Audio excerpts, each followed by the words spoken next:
Bismillahirrahmanirrahim. Assalamualaikum warahmatullahi wabarakatuh. Hamdan wa syukranillah, salatan wa salaman ala rasulillah wa ala alihi wa sahbihi wa man walah, amma ba'du. Pemirsa channel terpilih MTA TV dimanapun Anda berada, kita bersyukur kepada Allah Subhanahu wa Ta'ala di kesempatan pagi hari ini kita dapat bersua kembali dalam program Fajar Hidayah ya. Dan tentu di kesempatan pagi hari ini saya tidak sendiri, telah hadir narasumber kita. Ada Ustadz Sunarno, kita sapa ya. Assalamualaikum warahmatullahi wabarakatuh, Ustadz. Waalaikumsalam warahmatullahi wabarakatuh. Sehat, Ustadz ya? Sehat, baik. Alhamdulillah. Dan di kesempatan pagi hari ini, insya Allah kita akan membawakan tema Al-Quran menghidupkan hati manusia, Ustadz. Iya. Baik, dan pemirsa nanti dapat bergabung bersama kami di WhatsApp atau di line telepon di 02716793000 atau di 08112553000. Dan di kesempatan pertama ini, insya Allah kita akan langsung saja simak mukodimah dari Ustadz Sunarno. Silakan, Ustadz. Ya. Bismillahirrahmanirrahim. Assalamualaikum warahmatullahi wabarakatuh. Alhamdulillah wa syukurillah. La hawla wa la quwwata illa billah. Asyhadu an la ilaha illallah wa la syarika lah. Wa asyhadu anna Muhammadan abduhu wa rasuluh la nabiyya ba'dah.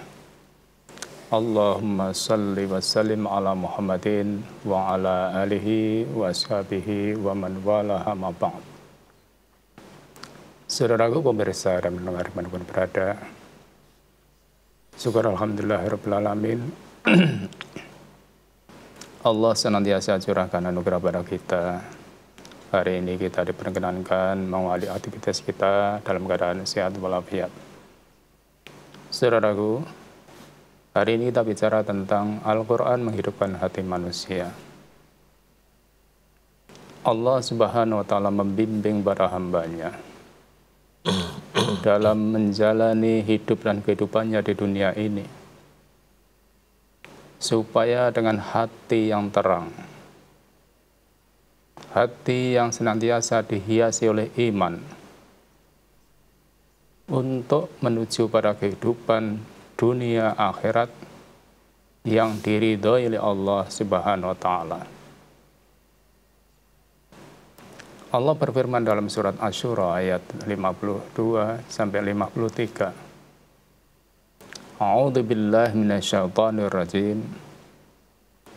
Wa kadzalika auhayna ilaika ruham min amrina ma kunta tadri mal kitabu walal iman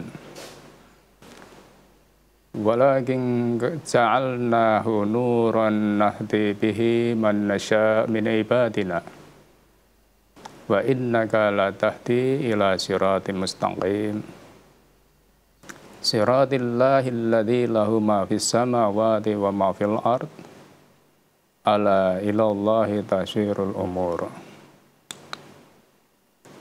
Wa kadzalika auhayna ilaika ruham min amrina. Dan demikianlah kami wahyukan kepada Muhammad Al-Quran dengan perintah kami. Di sini dengan kata-kata ruhan min amrina, roh dari perintah kami.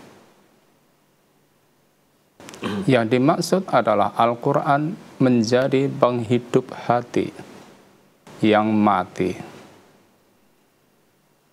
Karena kalau hati tanpa Al-Quran itu akan mati.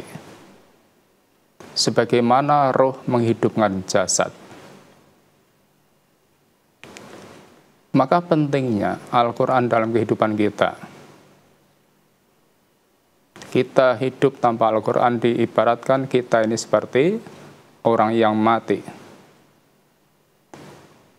Senada dengan ayat Quran surat Al-Anfal ayat 24 itu, Ya ayyuhalladzina amanu stajibu lillahi walirrasul idza da'akum lima yuhyikum.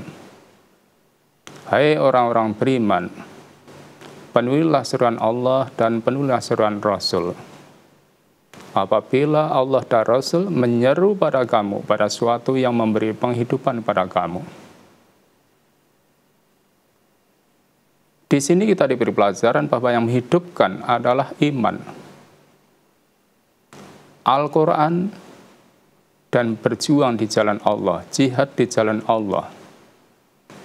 Sebab dengan itulah hati menjadi hidup, jiwa menjadi tenang, tentram, hidup menjadi mulia, terhindar dari kehinaan. Kemudian dilanjutkan firman Allah, Ma kunta tadri mal kitabu walal iman. Sebelumnya kamu tidak mengetahui apakah itu Alkitab, Al-Quran, dan tidak pula mengetahui apakah itu iman. Kalau Nabi kita Muhammad SAW sebelum jadi Nabi, sudah berakhlak yang mulia, bertauhid, namun beliau belum mengetahui isi kitab. Dan beliau juga belum mengetahui syariat-syariat hukum hingga Allah turunkan Al-Quran kepada beliau. Ayat ini bisa kita ambil pelajaran, apalagi kita. Kita ini yang sudah menjadi umat Islam sejak kecil, sejak lahir bahkan. Kita sudah jadi orang Islam, karena orang tua kita Islam. Namun kalau kita tidak mau mengkaji Al-Quran, tidak mau mendalami isi Al-Quran, tentu kita tidak akan mengetahui apa itu Islam, apa itu isi Al-Quran. Hanya kita baca, namun kita nggak ngerti yang dimaksud. Maka ini satu anugerah pada kita. Kita sebagai umat Islam dibimbing, dituntun dengan Al-Quran sebagai pedoman hidup, supaya kita memberikan, Allah memberikan pada kita kelancaran, kelapangan dalam menggapai kebahagiaan hidup dunia dan akhirat. Maka inilah Al-Quran yang harus kita kaji, kita pahami, kita yakini, sehingga kita menjadi hidup yang sebenarnya. Kemudian dilanjutkan, walakin ja'alnahu nuran. Tetapi kami menjadikan Al-Quran sebagai cahaya. Al-Quran disebut nur, cahaya, karena Al-Quran itu mengeluarkan manusia dari kegelapan syirik, menjadi bertauhid. Kegelapan, kekafiran menjadi iman. Kegelapan, kebodohan menjadi berilmu. Kegelapan dalam kesesatan menjadi petunjuk. Itulah fungsi Al-Quran dalam kehidupan kita. Maka kita wajib bersyukur sebagai umat Islam ini kalau mau mengkaji Al-Quran dan mau menjadikan Al-Quran sebagai pedoman hidup kita. Kemudian dilanjutkan, nahdi bihi man nasya min ibadina. Yang kami tunjuki dengan siapa yang kami kehendaki.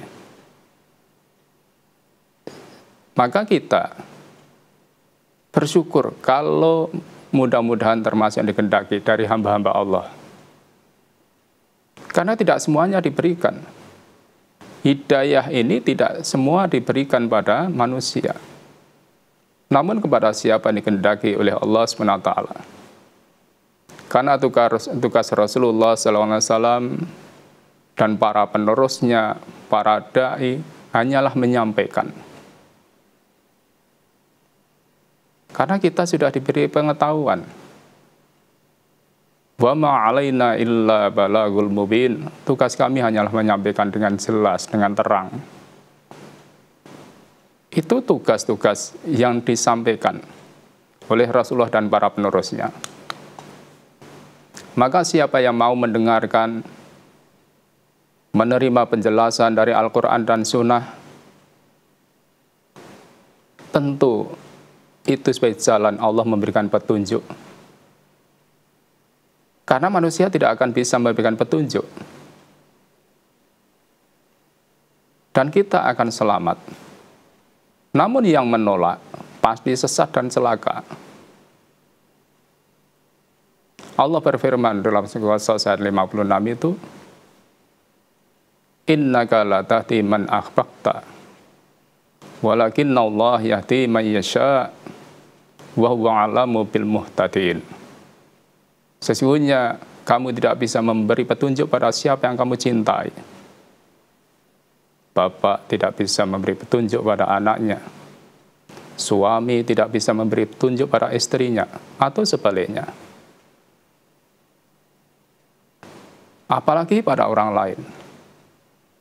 Namun Allah lah yang memberi petunjuk pada kita. Maka kita berharap petunjuk yang sudah ada pada kita ini jangan sampai tergencong, hilang bahkan, jangan sampai. Maka kita senantiasa mohon doa pada Allah Subhanahu wa taala. Rabbana la tuzigh qulubana ba'da idh hadaitana. Ini yang selalu kita mohonkan tiap hari. Kemudian dilanjutkan, wa innaka la tahdi ila siratal mustaqim. Dan sungguhnya kamu benar-benar memberi petunjuk pada jalan yang lurus. Karena jalan yang lurus itulah Al-Quran dan sunnah Rasulullah SAW. Maka kita sebagai umat Islam jangan sampai lepas dari jalan yang lurus. Maka Rasulullah wanti-wanti pada umatnya. Taraktu fikum amrayni lan tadillu ma tamassaktum bihima kitaballahi wa sunnatan nabiyhi. Aku telah kutinggalkan pada kalian dua perkara yang kalian tidak akan sesat selamanya selama berpegang teguh kepada keduanya, yaitu Al-Quran dan Sunnah. Maka mari betul-betul selama kita hidup senantiasa pegang teguh pada dua petunjuk, yaitu Al-Quran dan As-Sunnah. Hadis Riwayat Malik nomor 1395. Kemudian dilanjutkan, siratillah. Wahyu Al-Quran itulah jalan yang lurus, jalan yang menghantarkan manusia pada keridhoannya, jalan yang menghantarkan manusia pada surganya. Tanpa Al-Quran tentu tidak akan sampai karena tersesat jalan. Kemudian dilanjutkan firman Allah, alladzi lahu ma fis samawati wa ma fil ard. Yang punya jalan yang lurus itulah Allah yang mempunyai segala apa di langit dan di bumi. Itulah Allah. Karena segala makhluk yang di langit di bumi semuanya miliknya dan akan kembali kepadanya. Maka tidak ada yang pantas diibadahi, pantas disembah kecuali Allah Subhanahu wa taala, pemilik bumi langit dengan segala isinya. Maka kita bersyukur menjadi orang Islam yang mengerti tauhid, yang bertauhid ini semuanya karena Al-Quran dan karena Sunnah. Ala ilallahi tasirul umur.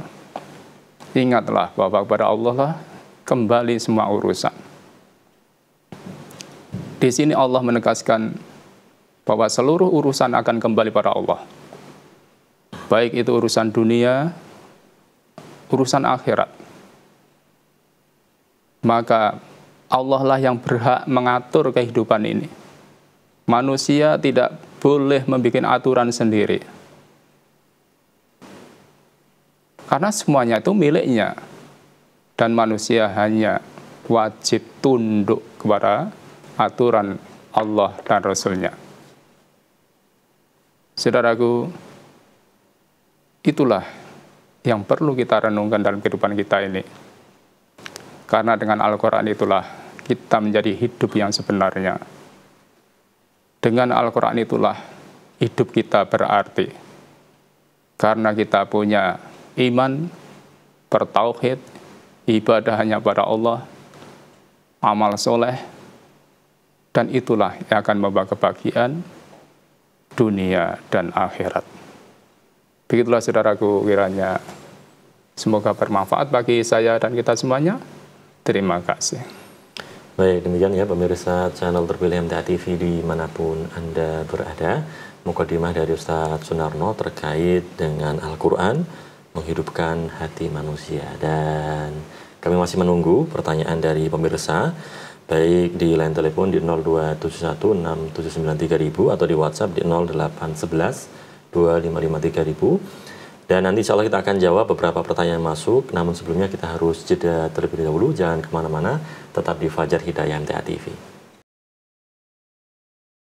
Baik pemirsa channel terpilih MTA TV dimanapun Anda berada, kita masih dalam program Fajar Hidayah di kesempatan pagi hari ini. Dan di sesi kedua ini insya Allah kita akan jawab ya beberapa pertanyaan yang masuk, baik di line telepon di 02716793000 atau di WhatsApp ini di 08112553000. Di WhatsApp ini Ustaz sudah banyak sekali yang masuk. Kita jawab Ustaz ya. Dari Ibu Dewi di Surabaya Ustaz.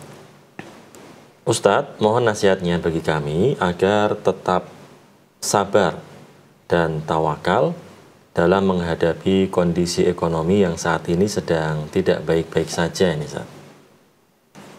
Iya. Jadi Ibu ya, jadi memang salah satu problem kehidupan itu masalah ekonomi. Namun kalau kita ini sebagai seorang Islam, kita ini senantiasa diajarkan. Dalam kehidupan ini, Nabi memberi petunjuk. Ungdur ila man asfala minkum. Lihatlah yang di bawah kalian. Wala tandur man fawqakum, dan jangan melihat yang di atas kalian. Ala yastar nikmat Allah alaikum, supaya kamu tidak meremehkan, mengecilkan nikmat Allah yang sudah ada pada kamu. Jadi kalau kita masalah kehidupan, kita diajarkan qanaah.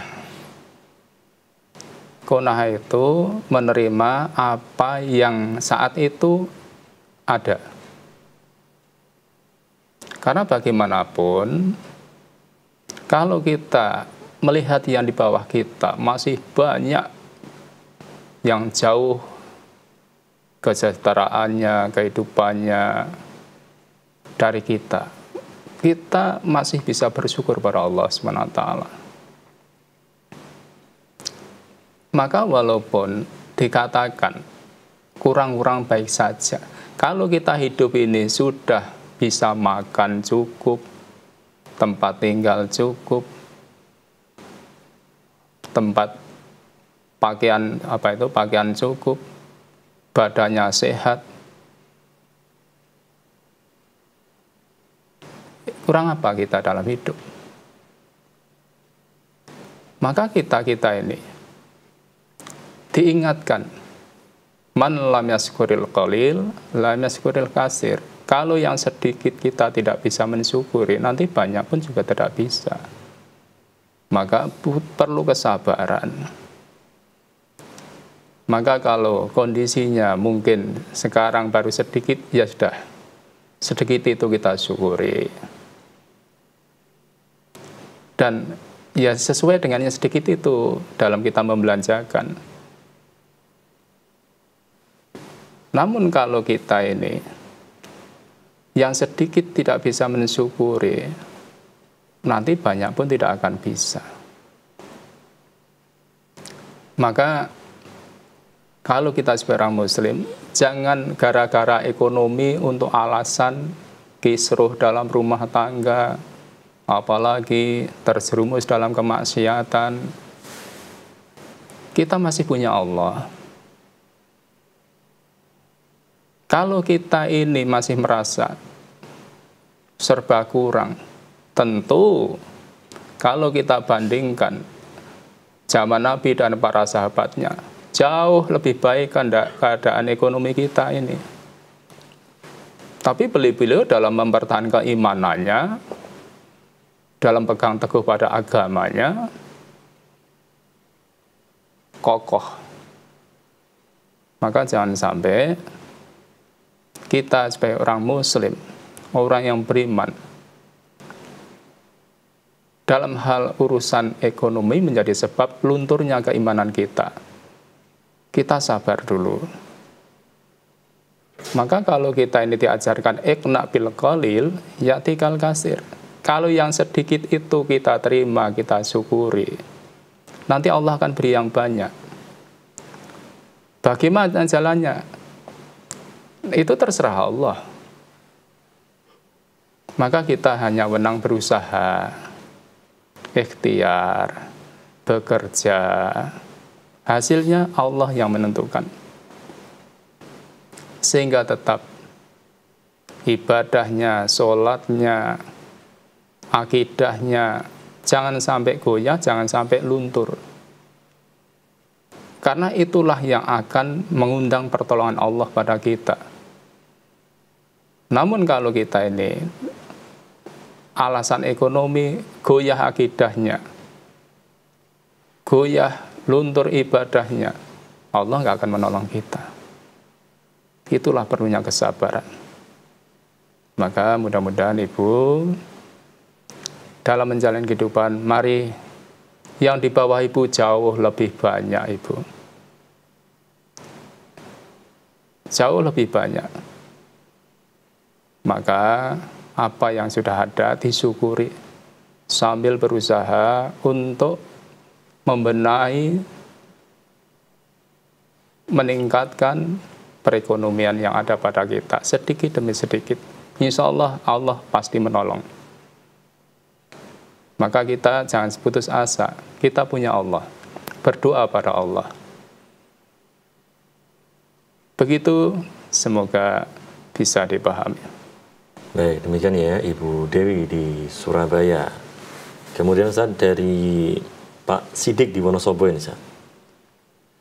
Ustadz, mohon nasihatnya tentang manajemen konflik rumah tangga.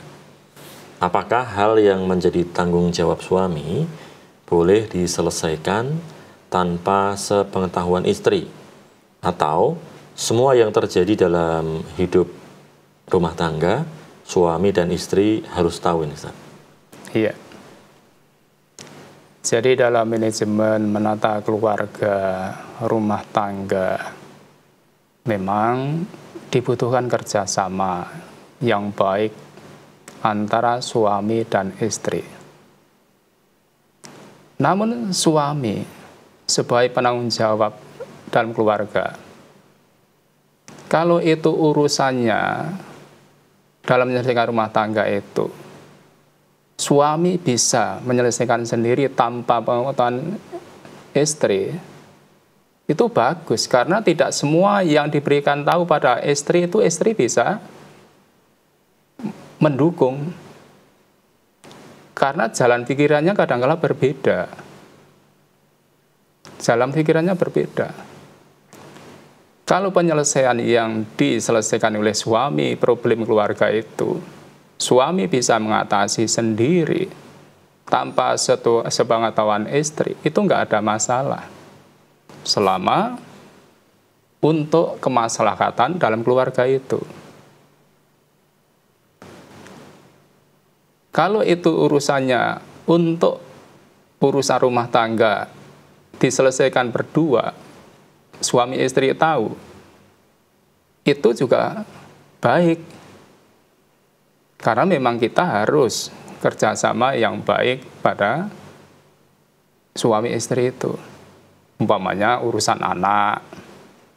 Urusan anak dibicarakan bersama. Urusan perekonomian dibicarakan bersama. Dalam menata kehidupan, menjaga keharmonisan, itu bicara bersama. Maka kalau dalam hal problem rumah tangga, tidak semua problem yang mestinya di situ suami bisa menyelesaikan, tidak harus diberitahukan pada istrinya. Kadangkala ada kok satu kasus suami diberitahu masalah yang mau diselesaikan istri diberitahu, tapi malah pusing karena nggak bisa memikirkan. Maka suami sebagai penanggung jawab, selesaikan.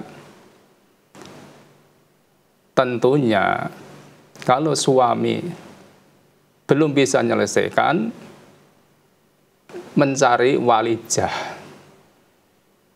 Walijah. Karena ini kalau disampaikan dengan istri nanti malah menambah problem. Maka cari walijah yang bisa mengatasi masalahnya. Sehingga nanti istri yang diketahui selesai masalahnya.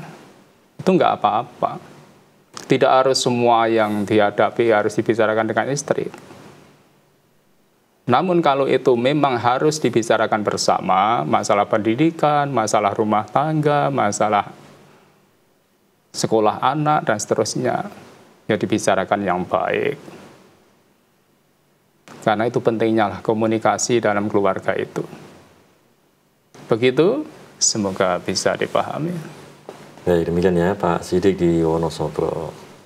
Kemudian dari Ibu Mujizat di Klaten, Ustadz, berdoa dengan cara di batin dalam sujud terakhir itu boleh atau tidak, Ustaz? Iya.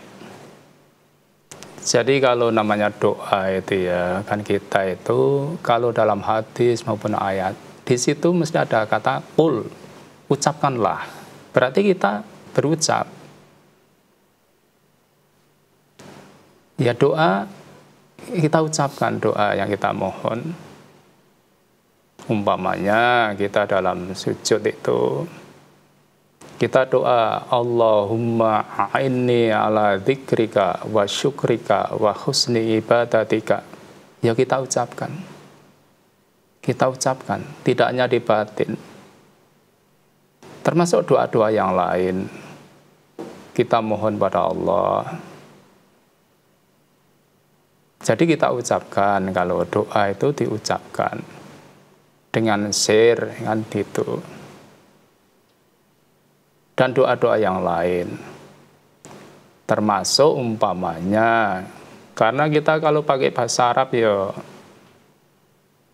sok kadangkala tidak bisa, ya dengan bahasa kita sendiri.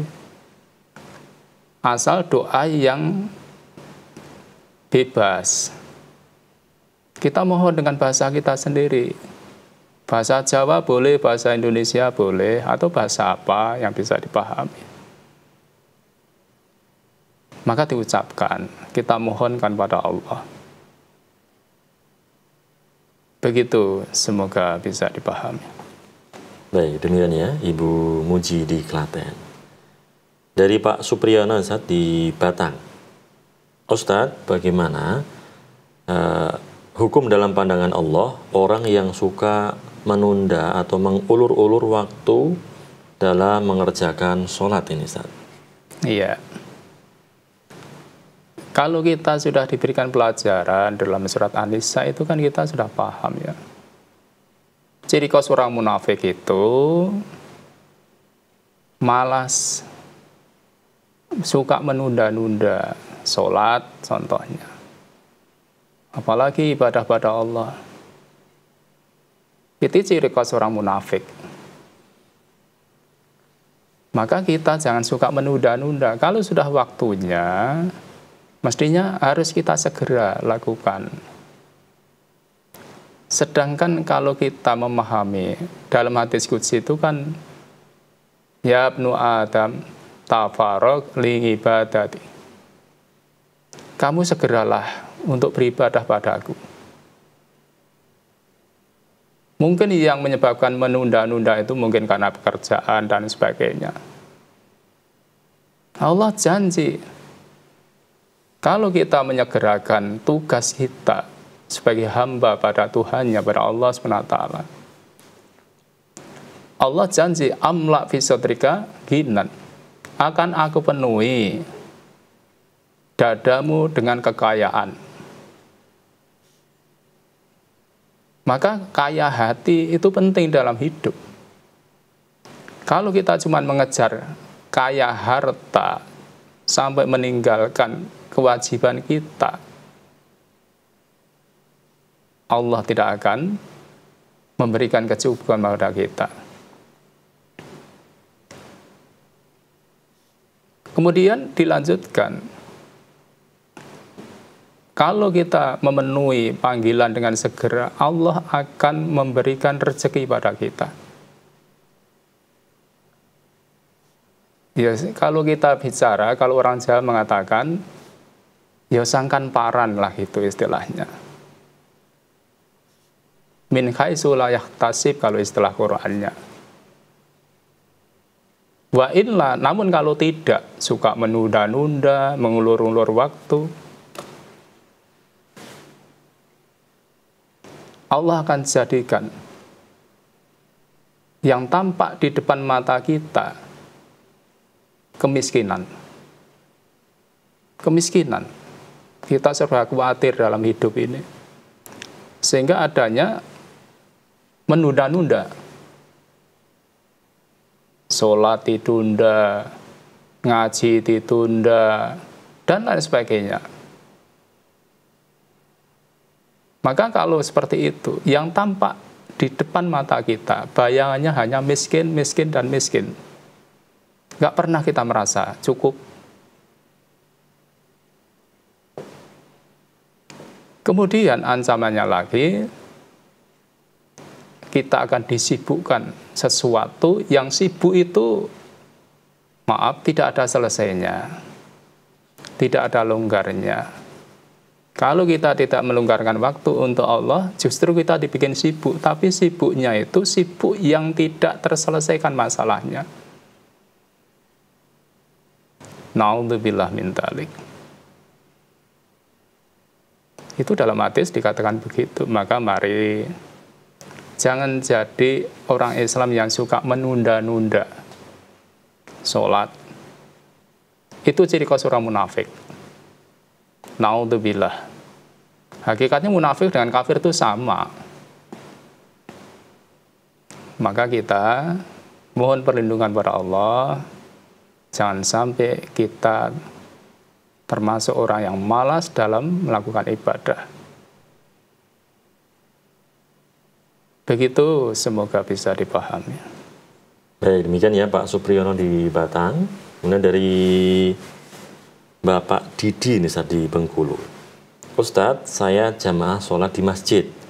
Saat jamaah zuhur, saya sering tidak sempat membaca surat pendek ini, Ustadz. Apakah sah sholat saya, Ustadz? Iya. Jadi kalau kita ini dalam sholat, bisa baca. Yang terpendek apa? Umpamanya, kita membaca Alif Lam Mim, sah? Kepepetnya begitu. Surat-surat pendek kan banyak. Kalau sampai tidak sempat, Inna a'toina kal kautsar dan seterusnya, kan pendek sekali. Nanti agak terlambat sedikit nggak masalah. Itu kalau share. Kalau jahar udah nggak ada masalah. Kalau harusnya kita baca, ya kita baca. Walaupun yang terpendek satu ayat. Begitu, semoga bisa dipahami. Baik, demikian ya Pak Didi di Bengkulu. Kita beri kesempatan di line telepon. Pemirsa, sudah ada yang bergabung. Halo, Assalamualaikum. Halo, Assalamualaikum. Assalamualaikum. Assalamualaikum. Waalaikumsalam warahmatullahi wabarakatuh. Bapak bisa dikeraskan suaranya? Kami tidak begitu menangkap suara Bapak. Assalamualaikum warahmatullahi wabarakatuh. Waalaikumsalam warahmatullahi wabarakatuh. Dengan Bapak siapa, di mana? Agak keras Bapak? Nama saya Zulkarnain di Selat Panjang, Ustaz. Bapak Zulkarnain ya? Ya, Pak. Silahkan Pak, agak keras ya Pak ya? Ya. Assalamualaikum warahmatullahi wabarakatuh. Waalaikumsalam warahmatullahi wabarakatuh. Monggo Bapak. Ya. Saya ini tak suka berjanggut Ustaz. Janggut selalu dicabut itu Ustaz. Jadi mohon jelaskan kalau ada hadisnya tentang larangan mencabut janggut ya Ustaz. Begitu Ustaz. Assalamualaikum warahmatullahi wabarakatuh. Waalaikumsalam warahmatullahi wabarakatuh. Terkait dengan ini Ustaz, mencukur atau mencabut jenggot ini Ustaz, apakah ada hadis yang melarangnya Ustaz? Iya. Jadi kalau masalah mencabut memang ada, ya. Jadi mencabut. Namun itu kan urusan, mungkin barangkali ya, maaf ya, kalau mencukur, kalau memang perlu dicukur, karena itu urusan dengan estetika lah istilahnya, kepatutan, itu nggak ada masalah. Jadi nggak ada masalah. Jadi untuk mencukur itu boleh. Tadi termasuk mencukur apa itu kumis, jenggot, itu nggak ada masalah. Itu boleh saja. Jadi kalau kita memang dalam urusan, ya kadang-kadang kan kepatutan juga perlu diperhatikan.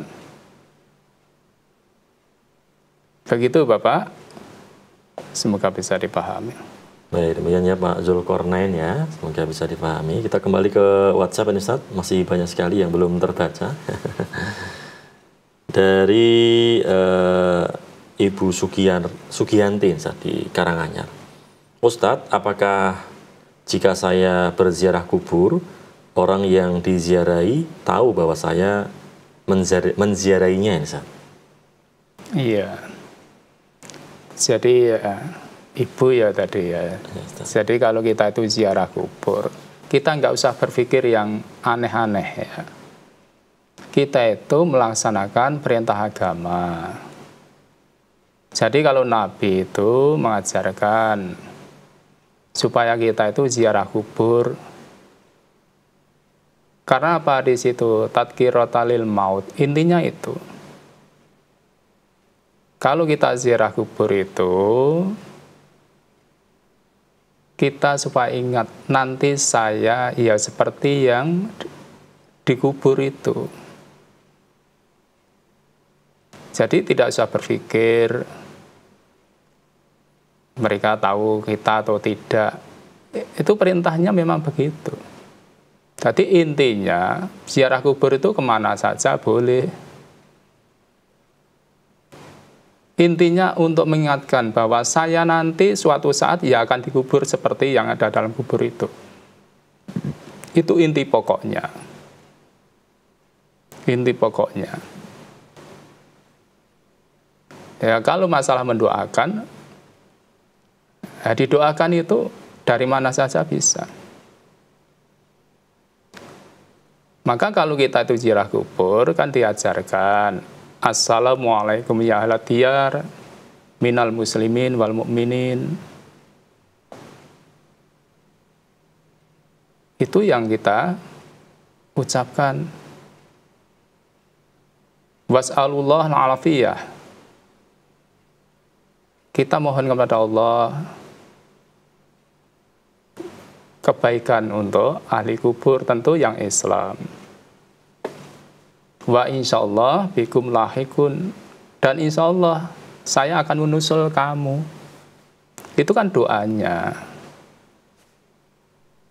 Maka kita ziarah kubur itu pokoknya, intinya supaya kita ingat bahwa kita juga akan seperti yang ada dalam kubur itu.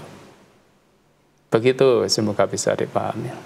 Baik, demikian ya Ibu Sugianti di Karanganyar. Tak terasa Ustaz, menjadi pertanyaan terakhir kesempatan pagi hari ini Ustaz. Oh, ya. Semoga bermanfaat bagi pemirsa dan penanya, dan terima kasih Ustaz atas nasihat dan ilmu yang telah diberikan. Assalamualaikum warahmatullahi wabarakatuh Ustaz. Waalaikumsalam warahmatullahi wabarakatuh. Baik pemirsa channel terpilih MTA TV dimanapun Anda berada, Demikian ya Fajar Hidayah di kesempatan pagi hari ini. Semoga bermanfaat dan mohon maaf atas segala khilaf. Saya Sufyan Al-Ayyubi undur diri. Terima kasih. Subhanakallahumma wa bihamdika asyhadu an la ilaha illa anta astaghfiruka wa atubu ilaik. Assalamualaikum warahmatullahi wabarakatuh. Waalaikumsalam warahmatullahi wabarakatuh.